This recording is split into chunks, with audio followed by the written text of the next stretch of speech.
to the Influence Factory podcast. This program is dedicated to support professionals who have a desire to develop their digital business influence so they can navigate through a fast-paced, constantly growing digital world.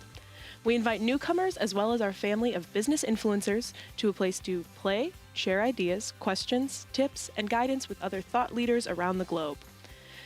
Sit back and enjoy our program with your host Dean DeLisle as he interviews guests. News and commentary are provided by Jackson DeLisle and Monica Hacker. Power Move lessons are provided by the Influencer Marketing Department at Social Jack.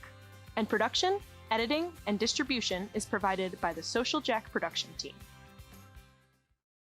Today's show is brought to you by Planable. Planable.io gives your social media team everything they need to really move their creative process forward. It allows you to preview social media posts as they are live, real time. No more screenshots, mock-ups, spreadsheets. Your clients can review content from within the platform. And do you have anything to say about it, Monica? It's a great platform. We've been using it now for a month. I love it. It's a game changer in the content world. I highly suggest it. Yeah, go to Planable, Planable.io to start your free trial today. All right, this week's influencer guest is Dean Agen. He is a client executive at Gaggle Amp, the first employee advocacy software provider to the market back in 2010. Wow, that's a while ago. Since 2015, he's helped brands all across different industries reach their social media marketing potential. Dean specializes in guiding enterprise organizations towards successful employee advocacy programs in order to increase their social media reach, improve their social media KPIs, and encourage employees to be more active on social. When he's away from his desk, Dean likes to surf, skateboard, and explore new areas throughout Boston and the rest of the country on his bike. Dean, welcome. Thank you. Good. I always remember I was saying, I think we were on the air early for this, but I was calling you we were talking about generations, and I called you my millennial alter ego. So I'm living vicariously through you as well. So welcome. Thank you. And it was funny. I met you originally when you were at Social Media Strategy Summit here in Chicago, right? Yeah, I'm pretty sure that was the first time.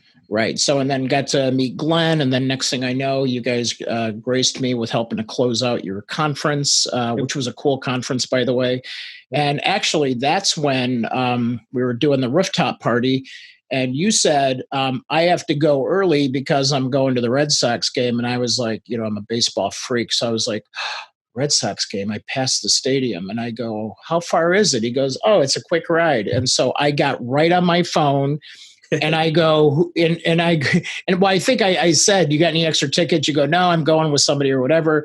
And I go, all right, I'm going to figure this out. So I shouted, who wants to go to the Red Sox game? And these two ladies, bless their hearts, they were like, I want to go. So I was like, okay, we're going to go. And I just punched it in, bought tickets. And I sat in right field in Fenway, literally for like $30 a ticket. You definitely got cheaper tickets than I did that day. It's those last minute tickets always come through with the lowest prices, and you usually get some pretty good seats out of them too. Well, and it's last minute, right? So that worked out totally cool. But then have you ever been to Chicago at Wrigley? I've not, actually. So when you get here, we're going to do that experience, because here's the deal. When I walked in, I'm a super nostalgic guy. So of course I've seen every movie that Red Sox, that Fenway has been in. So when I walked in, it was almost like I felt like chills, like I was walking into history. And you are, you know what I mean? And I'll tell you what, I'm walking around, I'm looking, and I'm just like in awe of the entire stadium. And I just I'm getting chills just talking about it. So I walk in, and you can tell I'm trying to figure out how to sit, because those seats are a little bit crazy. Comes with the old. It's almost like the streets of Boston. The people that designed the streets of Boston designed the seats in the stadium. Yeah. And you get close to everybody that's around your section, Yep. So anyway, he's like, so anyway, this guy who looks like he's been there since the beginning of time, I think his name was Jerry. He was my Andy Frayne, and I saw his badge, and I'm like, Jerry, where do I sit? He goes, hold on, young man. And he's looking, he goes, C32. He goes, I got him coming in right now. Make room. And so he's like announcing me to the row, gets me to my seat. And he goes, and you need a beverage? He's like orienting me to the ballpark. And I was like, wow, this is the ultimate onboarding for the ballpark. For a ballpark. I go, oh my gosh. I was just like, I got a blog about that because that was like, that was just an amazing experience. But so I'm a big fan. Fenway. One of our he's a friend of the company. Like a few of my coworkers are friends with this guy, and he's one of the food salesmen there at the game. So our friend Kevin throws me a very long pass with a bag of peanuts one day when I was at the park, and I came back to work, and the mutual friends here were like, "Dude, Kevin's kind of mad you didn't shout him out about the toss." And I was like, what do you mean? I definitely did. Like, I saw him after and, thanked him and gave him the tip. And he's like, no, that was like the longest toss he's had at his career of working at Fenway. And I was like, oh, I didn't know I was like blessed with the long pass that apparently kind of made his career. And like Wrigley, when I walked out, there's some bars out there, right? And so I wound up at a line dancing bar. And I never thought I would walk out of Fenway and go directly into, of all bars, a line dancing bar. And it was jumping, man. Huh? Must have been Loretta's. Yes, Loretta's. Oh my gosh. And you know what was cool? I'm going to tell you, you millennials have the line dancing thing down because I don't know, Cotton Eye Joe? I know the song. I don't think I'd ever done it, but they made me come out there and they taught it to me. Now, I had a couple in me at the time, but it was the most fun evening out of a ballpark I think I've had in a while, at least visiting ballpark. So, yeah, I definitely had a couple of conversations with Lauren and Stephanie, who you went with after that. They were like, "Oh, we loved it so much; it was the greatest idea." It's like, count on me for spontaneous adventures, right? Yep. So listen, so you're a board lover, right? So and we were talking a little bit about snowboarding and skateboarding. True. Yep. Yeah. So I was a big skateboarder, but never a snowboarder. I was curious in the audience who does the snowboarding thing. I love skiing. So I have to sort of solve an argument with a client here in Utah. Where we were all sitting around after a healthcare conference, and there was, doctors and all kinds of folks sitting around, but there was some boarders and some skiers, and the skiers were saying that the boarders sort of mess up the hill. Is that true, or is that just? Well, I don't know. To each their own, I suppose. I'm not a huge fan of moguls, so when the skiers get to push these big mounds of snow up on the hill, I'd say that ruins the hill for a snowboarder. But yeah, right. I don't know, to each their own.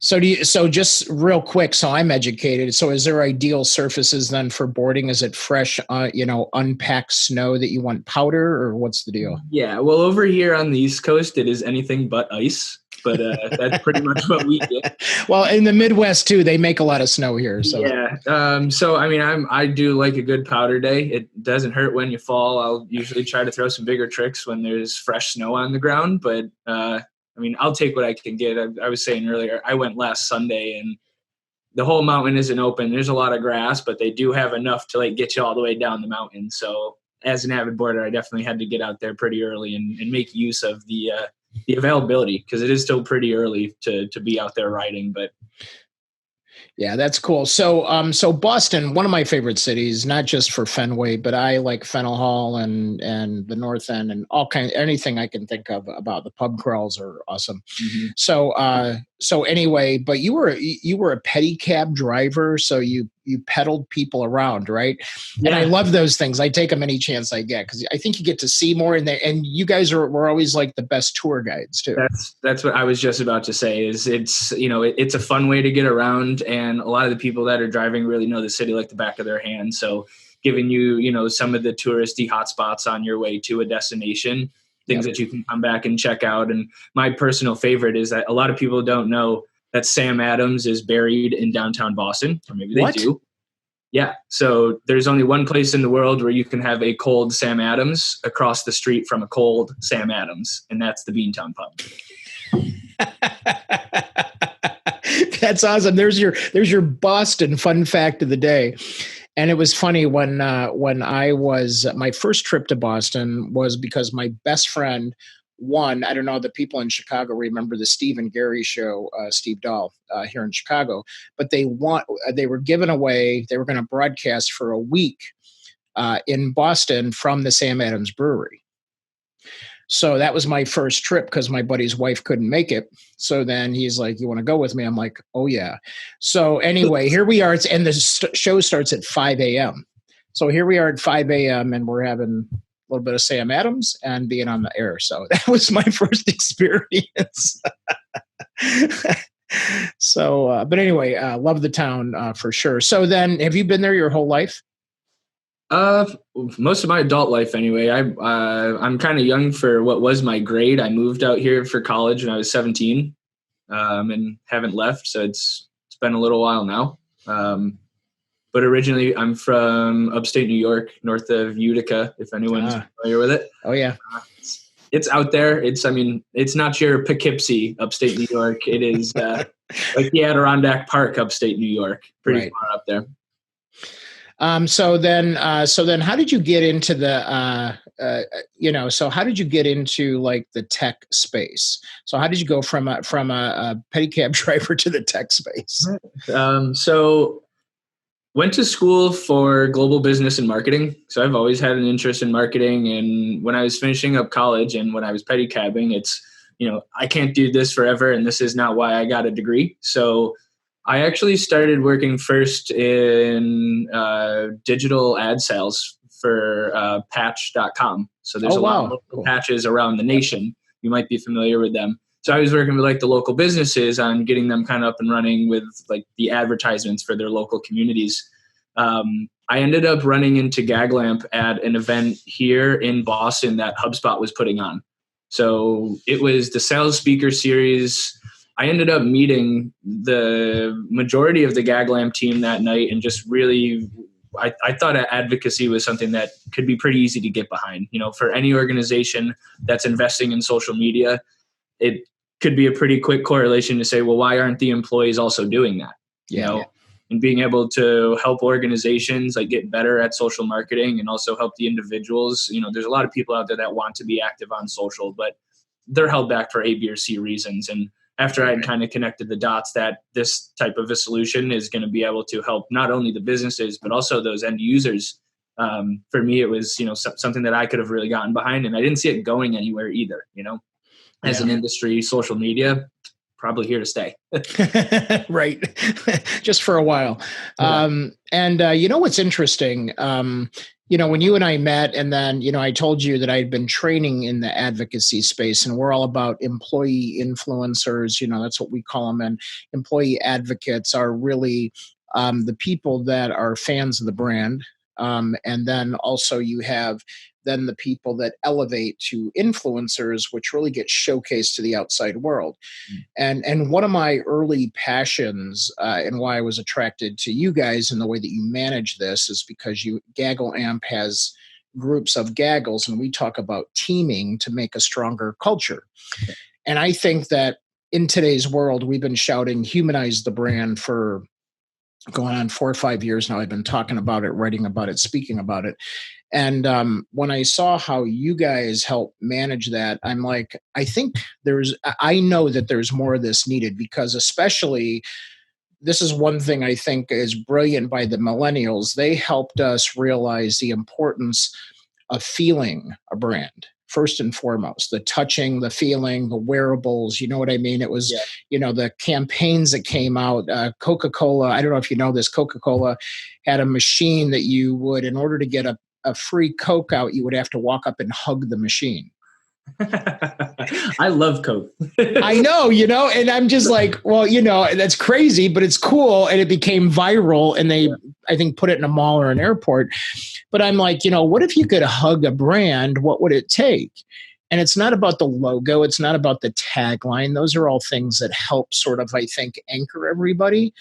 But I think what's cool is when people find the importance of their people and are not afraid to showcase them, or not afraid to elevate their brand from a fear of loss. Yeah. So can you speak to your attraction to that? And I'm curious from your perspective, your thoughts. Yeah. One of the One of the things that I was thinking about is, there's the idea of the influencers, and I wouldn't think that every person in an organization who maybe wants to be active on social would want to go all the way to being an influencer. Right. So there's the aspect of the digital brand and how you can put yourself out there. And it was just interesting because I lost my train of thought, Dean. Bring me back.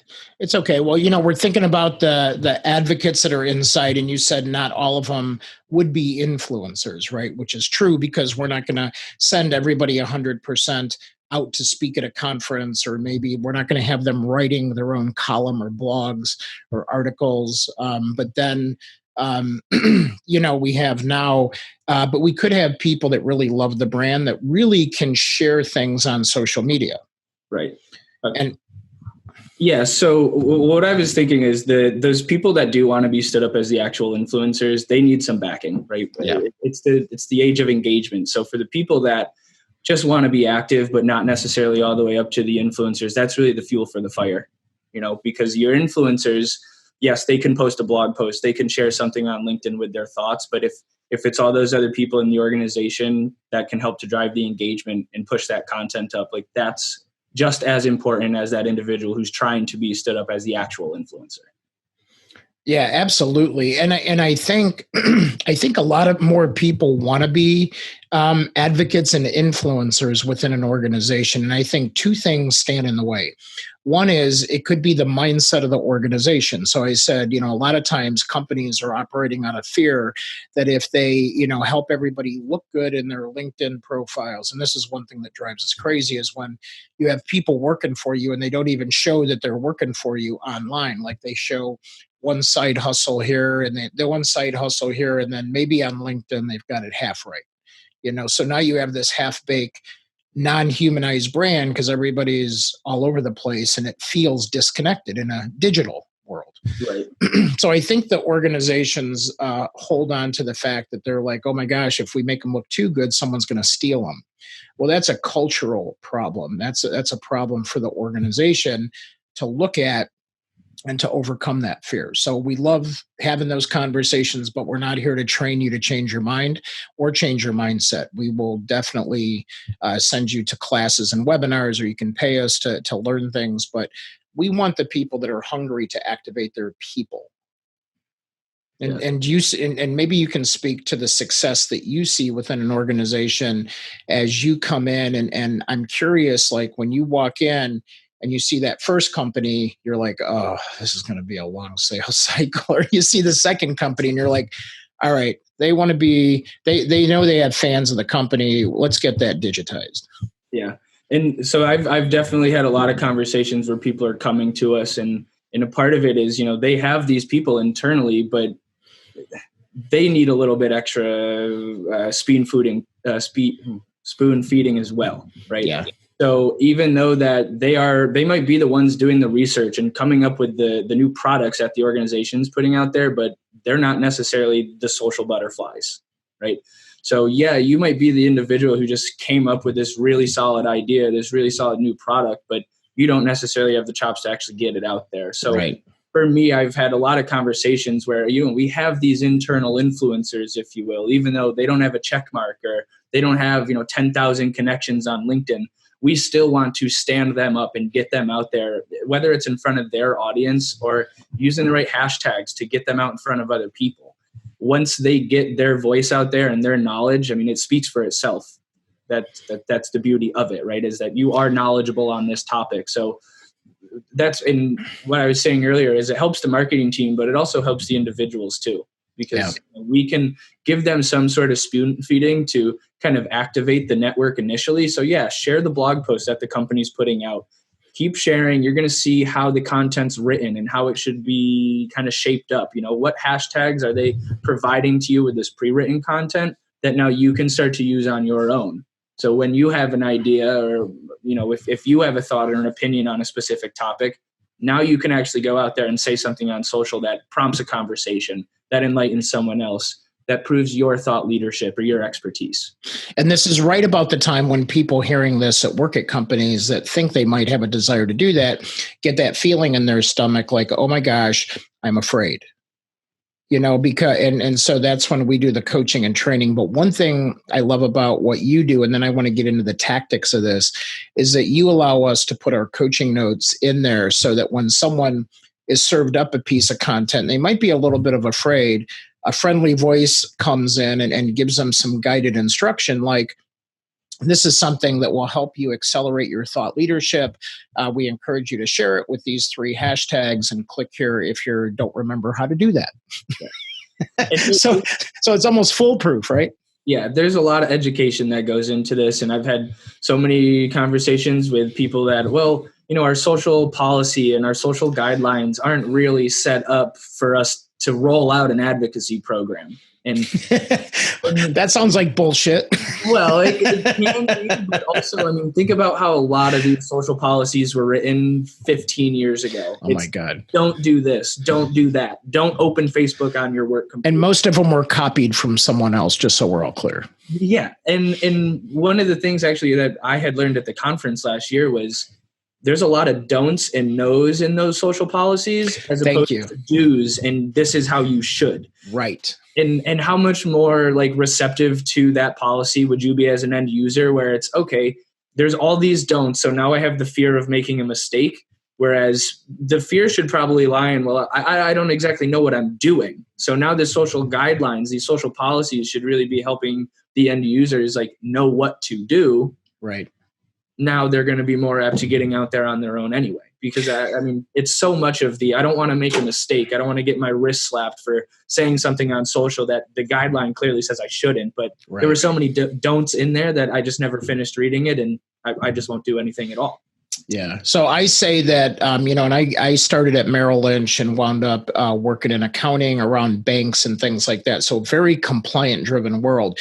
And I was just on a call this morning about this with one of the big wirehouses. And I'm like, the challenge you guys have is you've been telling people don't so long that you either have this whole group that are afraid to do anything, so they do nothing and they have to work 10 times harder to generate business for your brand, or you have the cowboys that are just out there just making it rock and happen, and they're contacting us and go, don't tell anybody, but show me how to do this and this and this. And I'm like, listen, we're going to show you how to do all this in a compliant, friendly way so that you don't get in trouble from the feds or whoever your regulating body is.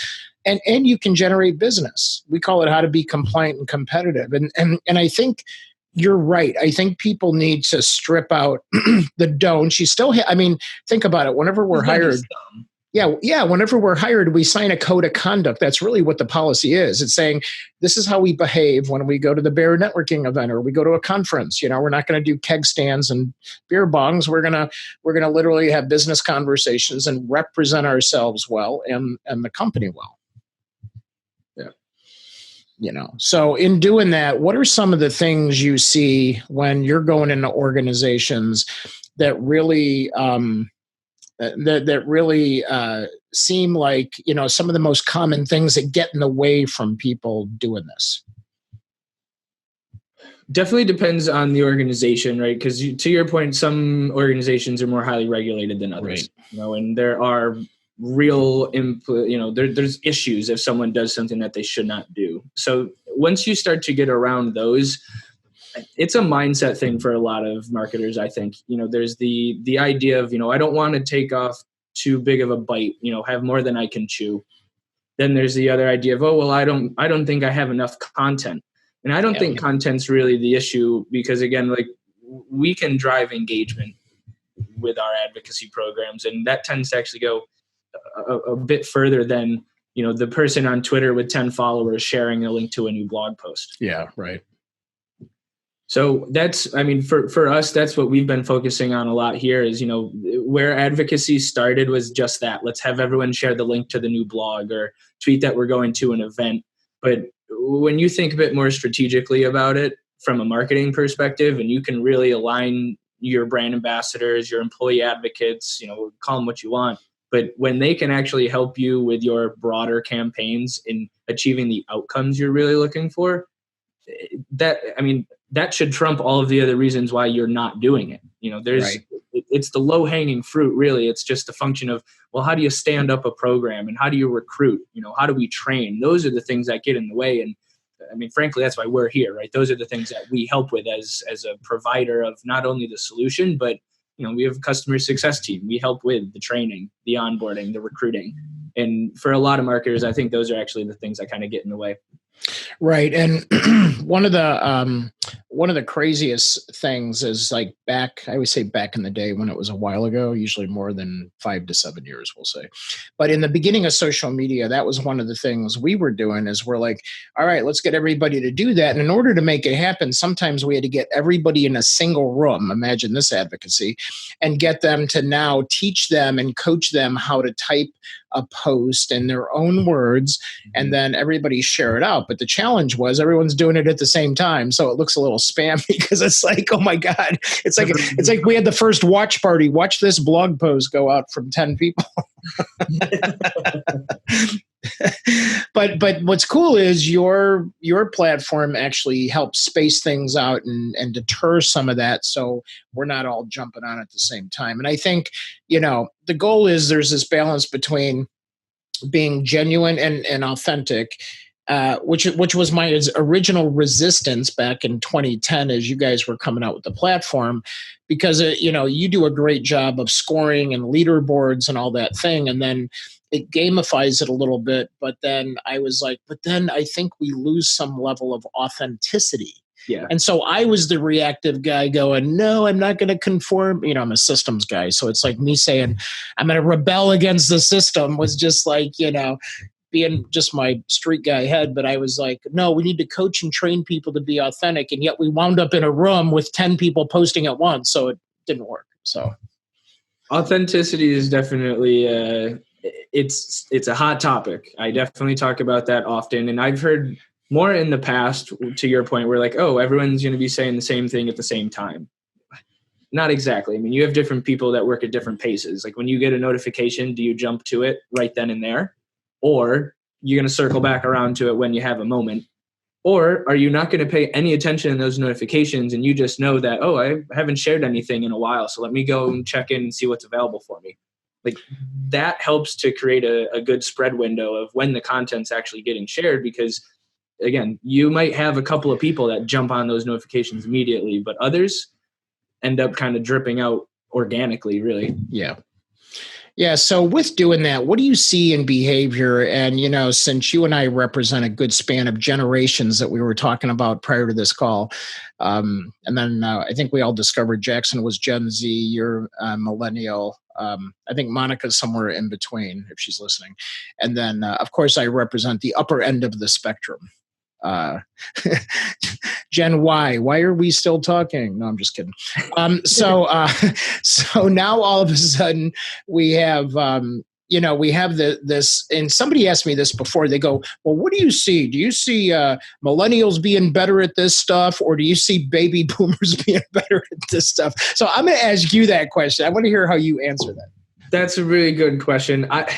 It's got to be an even split, honestly, because I think there's, on the millennial side, not many of us want to kind of blend like the personal and the professional. And that definitely happens. I mean, in my case, LinkedIn definitely tends to be professional.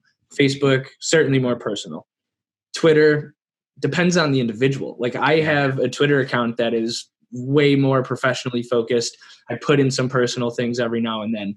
LinkedIn is obviously more professional based, and I don't really do much on Facebook other than like and share every now and then. So from the older generations, I think that there's been some hesitation to get into the game, if you will.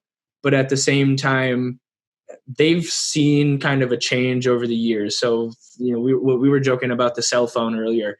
Yeah. The car phone that's like hardwired in with an antenna, switching to a BlackBerry where now you have your email on your phone and you can make phone calls. Not all the salesmen and 2 apps. And 2 apps. Well, not everyone was so eager to jump to the mobile device and say that I can do more things over here and faster. But inevitably, you obviously see everyone out there with cell phones. So I think it's another arrow in the quiver, if you will, where you can't not do email. You can't not make phone calls. And we're going to be getting to a point where you can't not be active on social. Yeah, and I got to tell you, I get so crazed in this. So I sort of want your thoughts on this too. But I'm with you on the. I don't think it's based on the generation as much as it is the individual, the mindset of the individual, just like the mindset of the organization. The challenge I run into is the latter description. Those of us that are older, many of us are still in decision making points or run an organization. So I have to sift through 10 CXOs to get to the CXO that goes, we're going to be that human brand where our people are showcased and they have an opportunity to be their very best in the world. And we're not afraid to show the world who works here. People are going to find out anyway, just you listening out there. They're going to find out who works there anyway. Yeah. So the idea, might as well make them look the very best and show that you have the very best people. But yet it still takes me so many execs to go through before I get to the organization that steps up and go, we care about our culture. We care about our people. Do you see that too? Definitely. Because you're on the enterprise side. So we're going into some big companies and I'm like, man, it feels like I'm stepping into the 80s. Yeah. It's interesting because I think if you asked all marketers, they would understand that, yes, this is a good idea. This is something we should do, but do they have the backing of the brand? Right. So cold calling for me is not extremely effective because especially for an enterprise to just try to turn on a dime and say, yeah, we want to do employee advocacy now. That doesn't really work. There's planning periods, there's budgeting, and all of that is what goes into account for what initiatives they're really pushing for in the coming year. So I've found some seasonality to it where, if I can hit the phones around this time where a lot of companies are doing the budgeting and the planning, I might be able to get a foot in the door there. But I think a lot of the enterprises anyway are typically they're kind of on their own path. They see it, they recognize it, they know the brand, they know Gaggle's brand name, but they're not ready to act on it yet. So I've found myself working very closely now with marketing to say, look, our cold calling isn't extremely effective.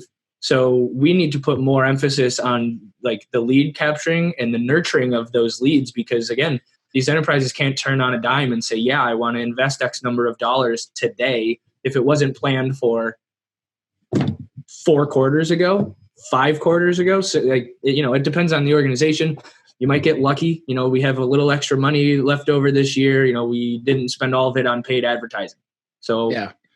Those are the people that tend to come to us and say, hey, let's have a pricing conversation, and we might be able to move quickly. But for the majority of them, they're pretty slow rolling. So depends on the company. Right. And a lot of times I think, things can be leveraged or driven from sales. So a lot of times we get pulled in for the social selling perspective. It's one of our longest running courses out there. But really in our social selling, we're humanizing the brand from that department in when we're working to do this. What's interesting about that is I still think a lot of people, when they're selling in social, we find that they're still in that power drive, I'm a salesperson mode, and that you can smell them coming into the inbox, or in mail a mile away. Yeah. Right? Because it's let me contact you and show you how my product can help your company. And I'm just really? This is how we're going to start? First of all, I'm a competitor. Did you even look at my website? So I think we're in this world where people have these dangerous weapons and they're really hurting the brands out there that are the old style. And they probably have a person my age running and driving that sales force at the top going, pound the phones. If we get 10,000 messages out, we'll get a customer. So it's they have this whole theory. And I'm just but you guys are blasting people and damaging the brand rather than providing thought leadership and value and then inviting them in or allowing them to select you. You see the same thing out there? Yeah. Personally, I do. When it comes to social selling, everyone knows, I think at this point, what not to do, but you kind of need to do that, when you've got a quota and you need to hit X number of activities, or you got right. A dollar amount you got to hit. I think social selling has kind of been branded, off-branded, because it's, I don't really have people coming to me over LinkedIn and asking to actually buy Gaggle. it's not that easy of a transaction. So the whole idea of social selling, like I said, I think it's got a bad brand name, because if we changed it just to, building relationships and providing value via social, not asking people for demos, they know who to turn to when the time is right for them. And that's, that leads back to my last point, where I can call all day, but if the individual in marketing hasn't got it in the budget, then she can't make it happen. They can't make it happen.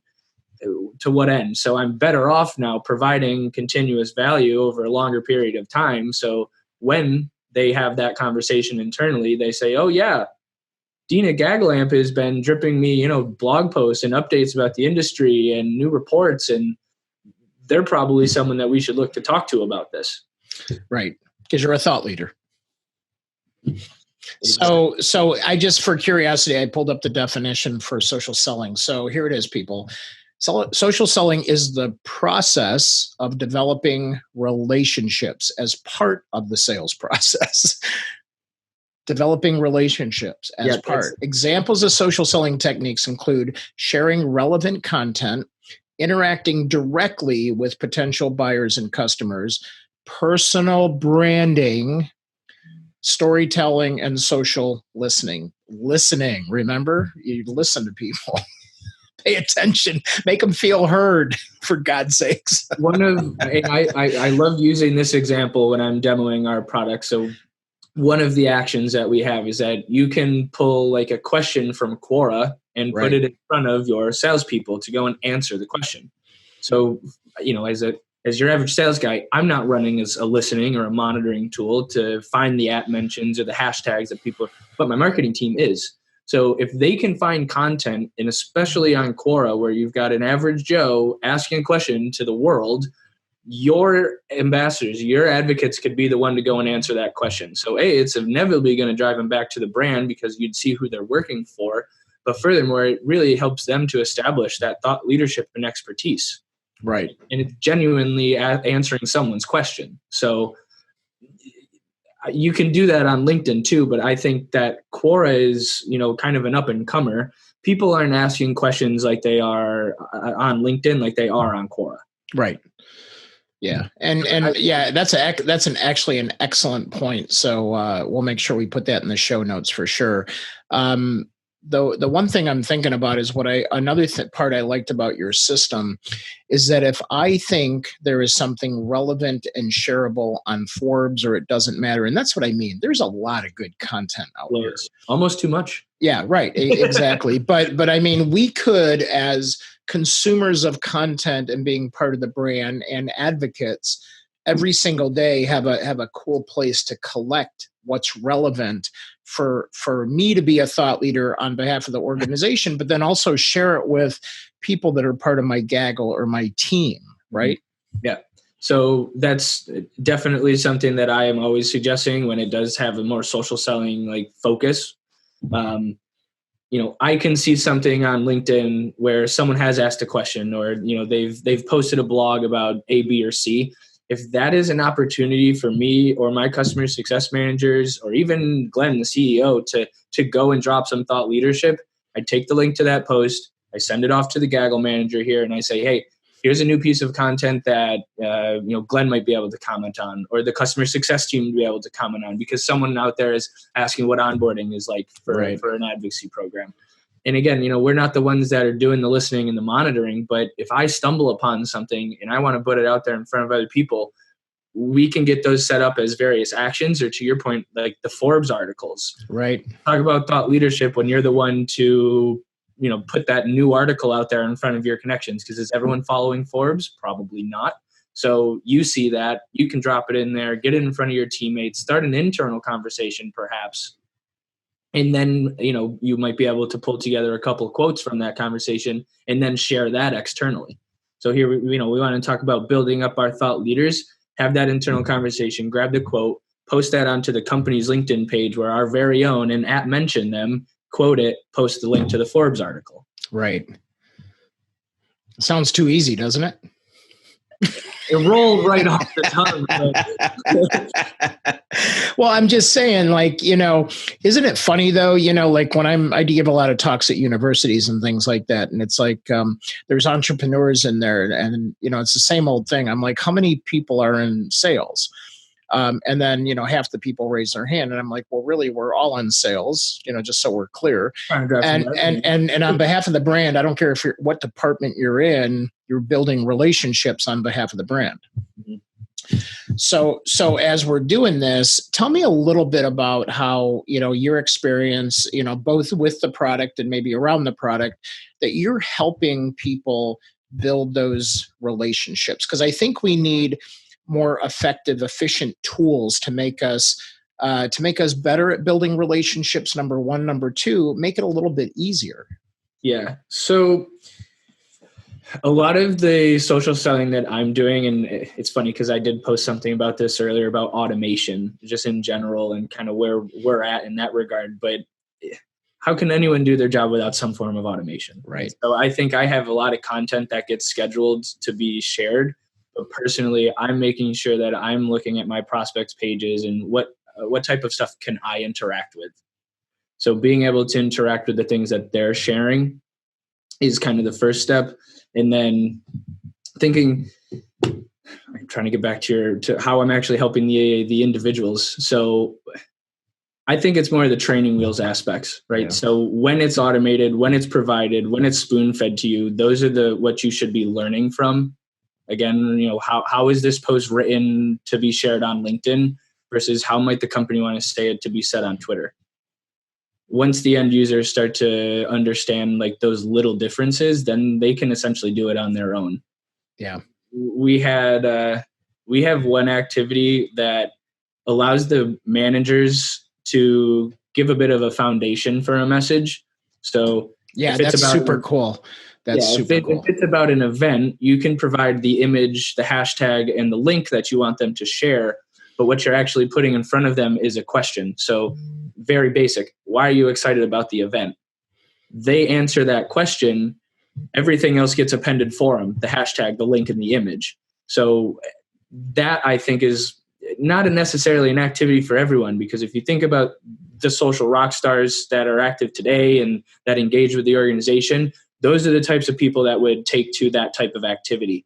But, the laggards, if you will, they might not feel comfortable enough to do that. So you got to kind of segment out the different people that are going to be a bit more active versus the laggards. And then one of the things I was mentioning earlier, I think, was if you get your thought leaders or the rock stars, if you will, to answer that question and share a tweet or share their thoughts on LinkedIn, you want to take everyone else and drive engagement to those posts, the likes, the comments, the retweets. Pushes up the news feed. It helps to drive that additional engagement.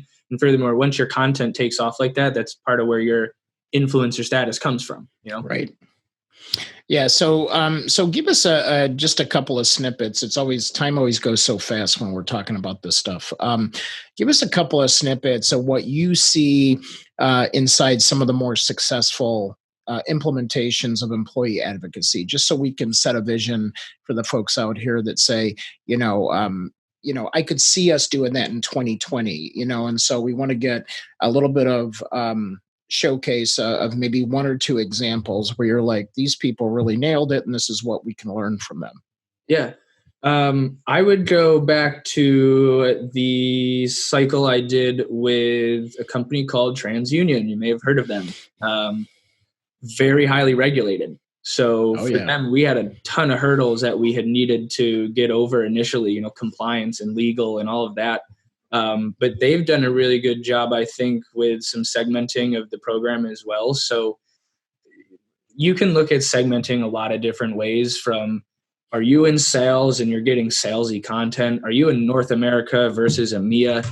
Are you an executive versus anyone else in the organization who might want to say that message just a little bit differently?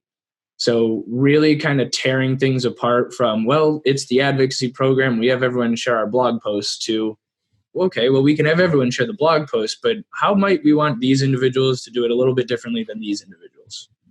Getting more methodical with the strategy behind the programs is huge. And that's really the next piece is, it's pretty old school at this point to think like only sharing content is what makes up your advocacy program. And especially with the actions that Gaggle provides, you get to think way more strategically about the larger campaigns that you're doing from a broader marketing perspective. Right. How do you really anchor what you can do with all of these advocates to your specific campaigns? I was talking to the CEO here, and he's like, you should start thinking more about the outcomes of the campaigns that the clients are trying to achieve. And then how would you kind of position, what share you set up, or what like activity, or what retweet, or what comment you put in there, based more on the outcome of that campaign. Right. Well, that was, I actually taught that in the workshop in New York at SMSS, and I had, a packed room. But when I got into the challenges of, advocacy deployment or the influencer deployment piece, I'm like, well, let's get the CFO involved. Let's get all the champions involved that are counting the coins and the shekels and things like that, because we want to draw a dotted line to our effect of not just our area or engagement, but how are we impacting the organization at all levels, including, sales, right? Well, and that's an interesting thought around the CFOs. And I don't like to count anyone out when it comes to recruiting and getting bought into a program, because even though you think about your engineers or your developers or the CFO or anyone in procurement, perhaps, they're not always your social rock stars, but don't count them out of the program, because the type of content they are keen to share is the company accomplishments, the job postings, we just won, the best company to work for in 2017. And again, broaden your horizons a little bit for what your outcomes are with the advocacy program, because brand awareness is huge. Employer brand is huge. Talent acquisition, they run different campaigns on social, and you can you can grow your program. There's obviously a direct correlation to how many people do you have in your advocacy program and what does your ROI look like. Absolutely. In fact, I was just talking to somebody on behalf of both of us the other day, because we say that when we go in to humanize the brand and when we're doing our training and we help build and connect these networks and the people and get those champions elevated and looking good and active, and then, using Gaggle, it gets into a spirit of, well, we're not just helping the brand look good. We're actually humanizing to an effect where we make recruiting a much easier function. And there's a whole industry that many people listening might not know about. It's called social recruiting. They have conferences. Actually, the same people that GSMI that do conferences have 2 social recruiting conferences. And there's teams of people that come in from big companies wearing jackets that they're at the social recruiting team. And everyone I've interviewed and talked to is basically like doing advocacy so they can have access to that network to get people to stay, to build a stronger culture, and to create a recruiting engine. So it has a great net effect. Yeah. And recruiting is a big one. And I'm always, to think about the marketers who maybe don't have all the budget in the world. Have you considered talking to HR about this? Because they're probably going to be really good for helping with recruiting and, member maintenance. When someone leaves an organization, that HR knows that. They can help you keep your Gaggle lean with actual employees as opposed to people who have left the company. But furthermore, there's the whole idea of the employer brand. Yes. Right. And that usually lives within HR. Sometimes it's a crossover with marketing or communications, but I've had a lot of conversations in the past 8 to 10 months around employer brand, where that's the main driver. So now, I've kind of flipped my script a little bit to say, okay, well, you're an employer brand, talent acquisition, and HR. Have you considered talking to marketing about this? Because the one lane you're thinking is only one lane in the 5-lane highway, Right.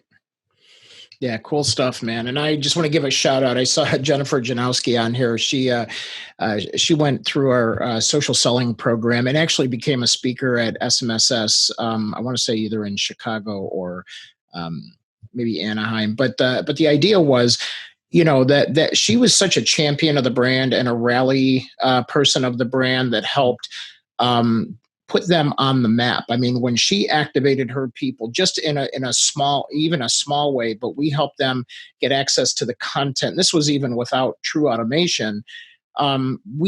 all of a sudden we just saw an elevation of the brand and the people and the energy and the excitement of people realizing that they mattered. Yeah. And so, I just want to give a shout out because she's definitely a great example of the champions that you need on the inside to be part of that. And again, it doesn't matter sometimes. They don't always have to be in marketing. They don't always have to be in those sort of public facing departments. You could have customer service in play, HR in play. So I don't want you to think about leaving anybody out. In fact, on our sort of team building sheet, we have you specifically seek out someone in all departments. So it's a collective effort.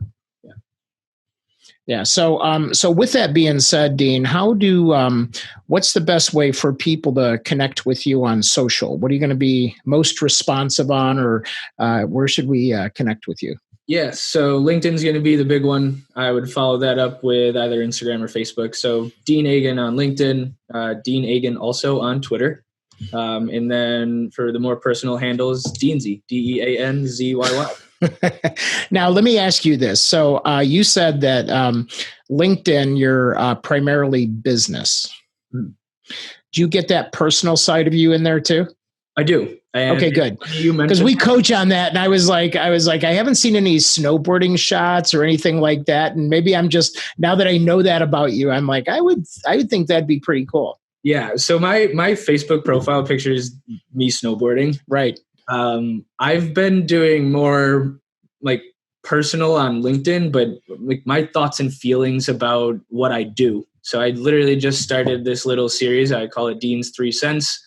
And I'm just reviewing a blog post. And right now I literally posted video number 2 today. But right now it's just Gaggle blog posts. And I'm definitely planning on like finding third-party content to kind of review and just honestly give my thoughts about it. So the first one I did was about authentic engagement, authenticity. And then the one I just did today was about the Twitter bot hunt. So, in this industry, there's people out there that use Gaggle pretty much automated almost entirely. And Twitter's not only catching on to what we're doing. Obviously, this is a pretty widespread issue as they're picking up on it. And I'm sure you've heard about the whole election meddling. And like that's one of the things I talk about is there's good bots and there's bad bots. So, well, back to your point, I'm doing more personal stuff on LinkedIn, not me riding my snowboard or riding my bike, but my own personal thoughts and feelings kind of about the industry and that's cool. Different things that are coming up over there. Yeah, which create that uniqueness for you. So just a cheap plug, we have plenty of blog posts at Social Jack and Dean DeLisle. So if you feel the urge of looking for content, we'd love to get your feedback. One for sure. It's all about partnerships and collaboration, right? Love it. And I see, so I just want to thank those that are in the audience today with our live audience and those that listen to the podcast afterwards. So we really appreciate all of you in this. And then Dean, so if people want to come to the website and request a demo or chat with you like I was doing on the chat, chat window. I'm one of the chat participants. So when you go to Gaglamp and the bot pops up and says, how can we help? Drop a couple things in there. I'll probably be one of the ones to answer it. If I go, hey, Dean, I saw you on the show on Influence Factory. Could you answer this? You would actually get that note. Absolutely. And if I'm not there, I'm in a meeting, someone else will pick it up. If not, there's a little answering system in there. Drop your email and I'll definitely circle back around with you. Or even feel free just to shoot me an email. I get all the messages that go to sales@gaggleamp.com. So that one's pretty easy to remember. For my address, it's DAGEN@gaggleamp.com. Yeah. So that's awesome. And you're highly responsive. And I appreciate you when I need, I'm always pulling together talks and webinars and things like that. And so you're a great group to collaborate with. We love being a partner of you guys. It's sort of a new venture together for us, but we love the fact that everything that we practice and teach, you have coaching elements, you have teaming elements, you have ways to collect people and help group and score those teams. So we appreciate everything you have out there. And the long-term phrase from my world was you can't get fired for, hiring IBM. I say you can't get fired from going with Gaggle because you were the first. Sorry, Elevate. I was talking to LinkedIn, and I'm like, yeah, we use a Gaggle amp, and they're like, yeah, that's okay. We got some other stuff. I go, but I use Navigator, so you got me there. It's funny because I have people ask me, like, well, who are your competitors? I'm like, have you ever heard of LinkedIn? Right. Which is funny because you're helping LinkedIn while you deploy your product. So. Yep.